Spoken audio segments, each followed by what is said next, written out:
Parce que lorsque tu éjacules, de l'ocytocine, de la vasopressine et de la prolactine sont libérées. Et les deux dernières mettent ton corps dans un état de relaxation. C'est pourquoi tu te sens généralement fatigué. La prolactine est liée au sentiment de satisfaction sexuelle. Donc non seulement tu es fatigué, mais tu enlèves aussi toute motivation qui va vraiment te donner envie de poursuivre un rêve, de devenir meilleur, de devenir plus attractif, d'attirer la femme que tu veux vraiment. Parce que maintenant que tu as libéré toute ton énergie sexuelle, pourquoi le faire? Tu as déjà libéré toute ta prolactine.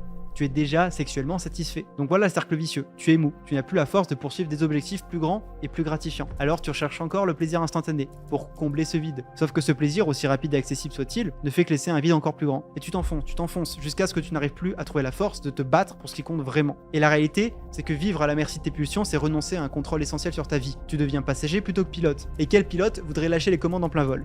Personne. Chaque fois que tu te laisses emporter par tes pulsions sexuelles sans réfléchir aux conséquences, tu grignotes un peu plus l'image que tu as de toi-même. À chaque fois que tu succombes à ta pensée, sans contrôle, tu te dis peut-être que c'est pas grave, que c'est juste cette fois. Mais le problème, c'est que juste cette fois s'accumule. Ça devient une habitude, un mode de fonctionnement, et à la longue, tu commences à te voir comme quelqu'un qui ne maîtrise pas ses impulsions, quelqu'un de faible. Parce que comment tu peux te respecter, comment les autres peuvent te respecter si tu te comportes de manière à te nuire? C'est dur, très dur de construire ou de maintenir une bonne image de soi quand on se sent constamment coupable ou honteux de tes actions. C'est un cycle vicieux. Tu te sens mal, donc tu cherches quelque chose pour te sentir mieux, et souvent c'est une pulsion facile à suivre. Mais après, le regret s'installe. Et ce regret, il pèse lourd. Il te fait douter de qui tu es vraiment et de ce dont tu es capable.